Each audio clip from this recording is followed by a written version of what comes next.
साल 2007 जून का महीना पंजाब के पठानकोट के पास एक छोटा सा गांव। ये कहानी है अमित की, जो हर साल की तरह इस साल भी गर्मियों की छुट्टियां बिताने अपनी नानी के घर आया था। दिन भर आम तोड़ना, दोस्तों के साथ नहर में नहाना और शाम होते ही छत पर ठंडी हवा में बैठना। गाँव की यही सादगी, वही खुला आसमां और रात को सबका छत पर सोना।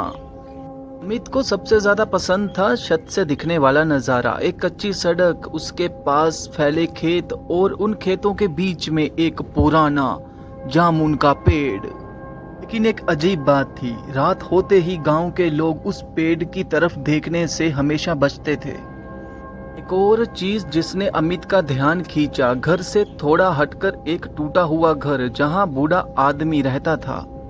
गांव के बच्चे उसे बाबा कहते थे। छुट्टियों में जब अमित अपने दोस्तों के साथ खेल रहा था तो उसके दोस्तों ने धीरे से कहा, उससे दूर रहना, वह तांत्रिक है। इनमें तो वह बुढ़ा शांत रहता, लेकिन रात होते ही गांव वाले उसको खेतों के बीच में जामुन के पेड़ की तरफ हर रोज जाते हुए देखते थे।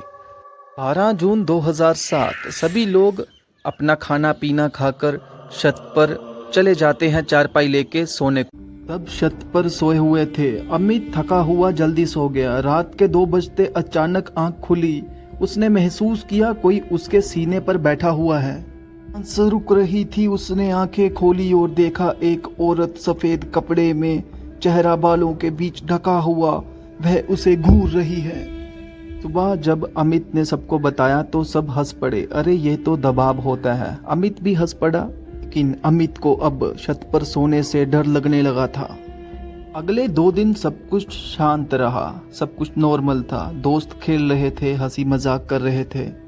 लेकिन 2 दिन के बाद वही घटना हर किसी के साथ हुई। जो भी छत पर सो रहा था, हर किसी को ऐसा महसूस हुआ कि कोई उसके सीने पर आके एकदम से बैठ जाता है।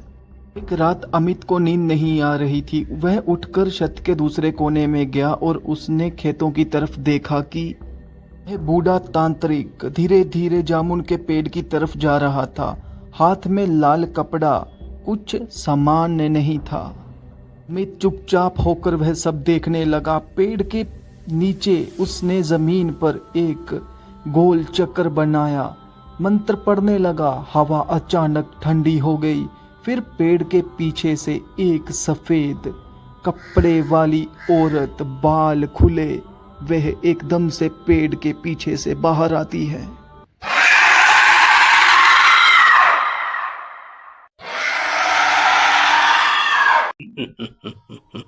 अमित को समझ आया यह कोई सपना नहीं था, यह तांत्रिक विद्या के जरिए वह तांत्रिक उस डायन को बुला रहा था।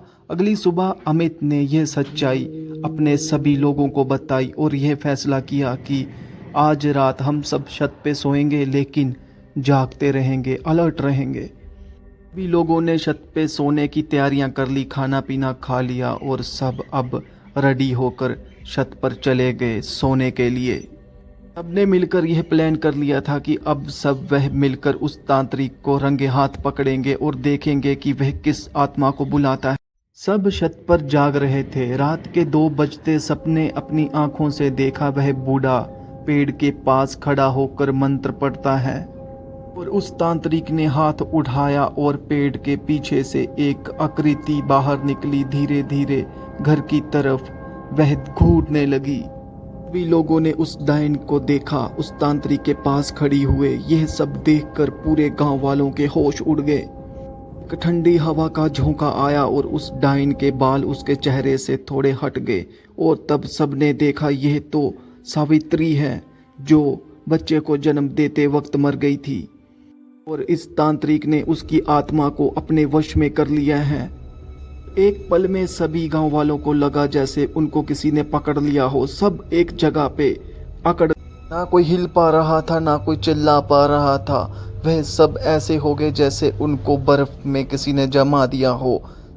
एक पल में अमित को लगा वह औरत उसके पास आकर खड़ी हो गई है।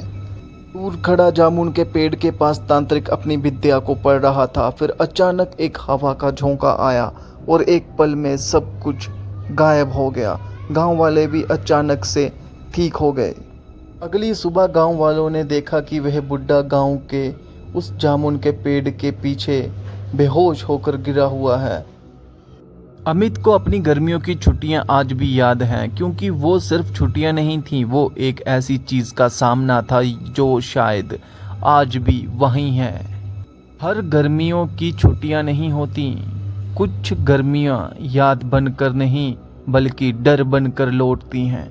उम्मीद करता हूं कि आपको यह स्टोरी अच्छी लगी होगी। अच्छी लगी हो तो हमारे चैनल को सब्सक्राइब ज़रूर करें।